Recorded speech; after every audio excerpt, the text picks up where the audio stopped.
Welcome back to Math 124, Introduction to Statistics. We're going to be talking about estimating a population mean today.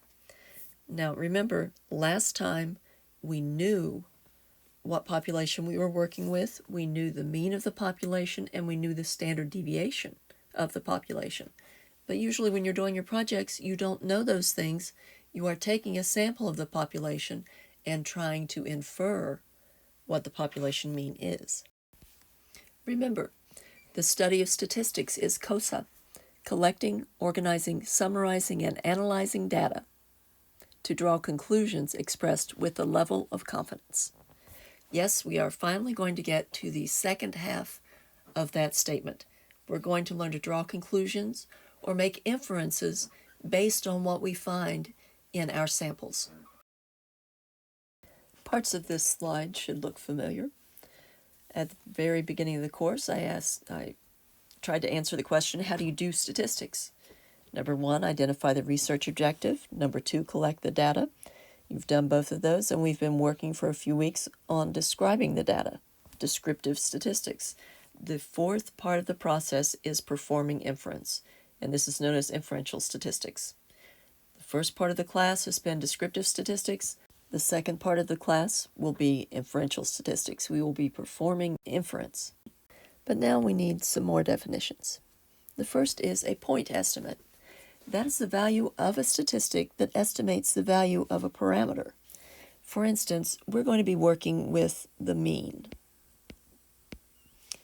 In other words, we're going to be taking a sample, finding the sample mean, and using that to estimate the value of the population mean. Also, a confidence interval for an unknown parameter is an interval of numbers based upon a point estimate. Say what? Okay, just stick with me. We're going to approach this topic from many different directions, and once you integrate it all, I think you'll understand. A confidence interval has two parts.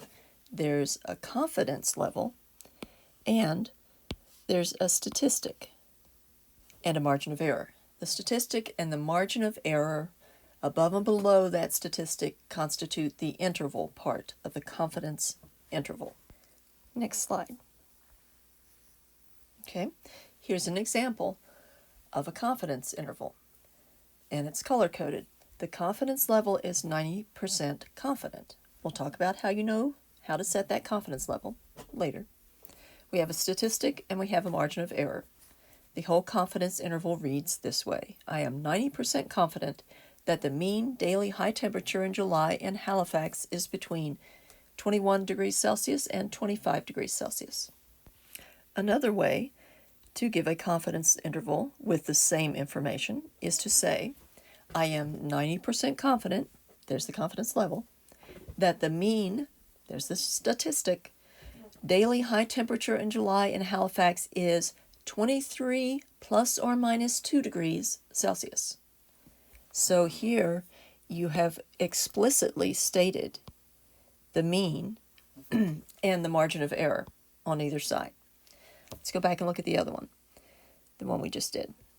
Okay, here we don't have it expressed in the same way. We have the two boundaries of the level, and in between them, in fact, smack dab in the middle of them, is the mean. So we cannot say exactly that the mean daily high temperature in July in Halifax, Nova Scotia, by the way, is 23 degrees Celsius, because we are estimating that based on whatever sample we have taken. Let's talk about what a confidence interval does not say. So let's say that as a result of your observations, you find a 90% confidence interval for the mean number of hours that full-time college students sleep during a weekday has a lower bound of 7.8 hours and an upper bound of 8.8 hours. Okay, I will show you how to arrive at those numbers, but right now, let's say this is the result you got. What does it not say?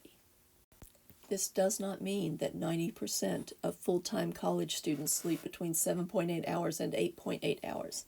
This confidence does not have anything to do with the percentage of students who do a certain thing. This is not the way to say it. The confidence interval does not say that there is a 90% probability that the mean hours of sleep the full-time college students get during a weekday is between 7.8 hours and 8.8 hours. It does not have to do with the probability that they get that much sleep. And we will try again. Let's try. We are 90% confident that the mean number of hours of sleep the full-time college students get on Wednesdays is between 7.8 hours and 8.8 hours. Yes. Wait. No. Make sure everything remains the same when you make your statement. We are 90% confident that the mean number of hours of sleep that full-time college students get during a weekday is between 7.8 and 8.8 hours. Yes. Or we could say it another way. We could say that we are 90% confident that the mean number of hours of sleep that full-time college students get during a weekday is 8.3 plus or minus 0.5 hours. How did I get that? Well, here's 7.8 hours, here's 8.8 hours, and right in the middle is 8.3 hours. If you subtract half an hour, or if you add half an hour, you get the two values we originally expressed. So this is the mean. In fact, that is the point estimate that your data will have given you. We're talking plus and minus some numbers. Probably going to have to go back to that normal distribution and remembering the empirical rule, right? But before we do that, it's time for some reminders. All right, so let's return to the chart that we've been working on all semester. Okay, we've talked about populations, we've talked about samples, we've talked about sampling distributions. And in fact, you should have a little bit more on your chart than is visible right here. So you should also have this on your chart, that the standard error of the mean is equal to the population standard deviation divided by the square root of the number in your sample. Note that in all cases here, we are using population symbols for the main parts of what we're doing. Okay, we're using population symbols within the symbols for the sampling distribution. All right, but now we're going, and we do that because we know what those population values are. But now we're not going to have that prior knowledge. We're going to be talking about a sample itself and what it reveals. So instead of the standard error of the mean, when we have knowledge of the population, we're going to be using this version of standard error, the standard error of the mean. Yes, it is a somewhat memorable symbol, so I expect you to remember it.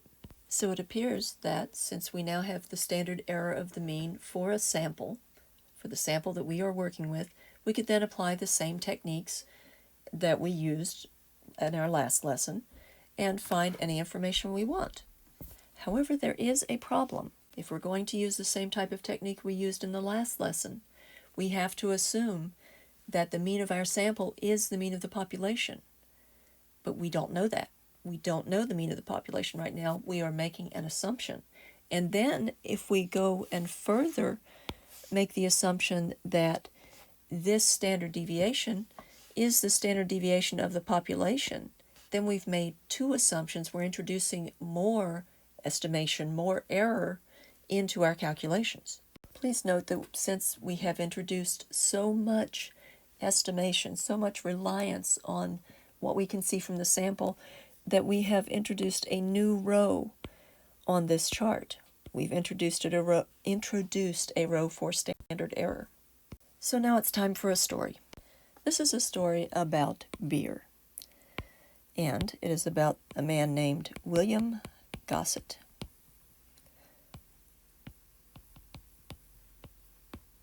And actually, the entire story is in your book, so I'm going to refer you to your book to read it.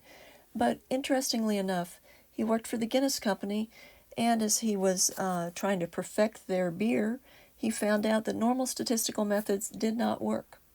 So he came up with his own. he adjusted the Z table and made it into a T table. Now, because he worked for Guinness, they wouldn't let him publish it under his own name, so we do not call it the Gossett distribution. We call it students T table, or students distribution, or students T distribution. So now we can add another row to our chart, a row for critical values. And we actually could have added that before because, as you can see, there is a z-score there, which you can use with populations. But when you get to the samples, notice z-score is listed there also, as is t-value. Yes, we call it a t-value, not a t-score, just because it's stats. All right. The z-score is there in bold. It's bigger because for large numbers, you can use a z-score instead of a t-value. And you will find a t-table, a t-distribution, at the back of your book. And you'll notice that it goes up to 1,000 down the left-hand side. We're going to talk about what that 1,000 means. But it has to do with the number in your sample. And when you get above a sample of 1,001, you can go ahead and use a z-score because there's not much difference.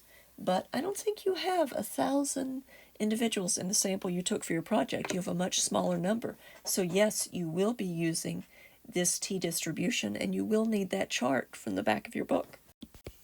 Here's a quick reminder of what the formula for a z-score looks like. And here is the formula for a t-value.